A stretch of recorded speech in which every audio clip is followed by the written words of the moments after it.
One of the weirdest things about what's going on at the moment is the willingness of the mainstream media to do the government's dirty work for them and to fail to hold the government to account.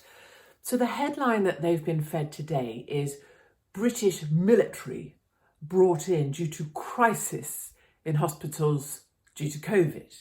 So military brought into hospitals due to COVID. And at every level, none of these things is correct.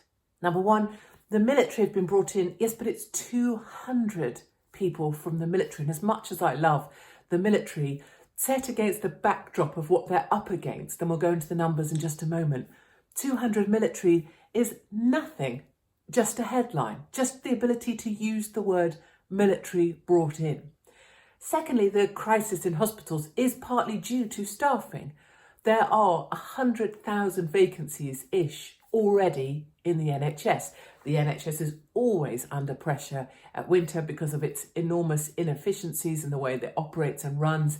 And currently, because of the bullshit over Omicron, people are isolating. It's estimated that anywhere between 50,000 and 70,000 NHS staff are off because they can be, because of the bullshit COVID rules, because of Omicron, they have to isolate if they can make a positive test happen.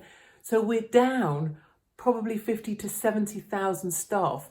That's before you then borrow 200 people dressed in camo so that you can say military have been brought in. And then finally, on that last point of the headline, due to COVID, well, it isn't due to COVID. The NHS is in crisis because it's always in crisis. The NHS is in crisis because of Omicron and the bullshit rules that have been made up by politicians around isolation. And that's why everybody's in such a pickle right now. So this whole headline, military brought in due to crisis in hospitals because of COVID, is all a load of old nonsense. And the tragedy of that is that not a single person in any of the news programmes that you are going to be watching is willing to call this out.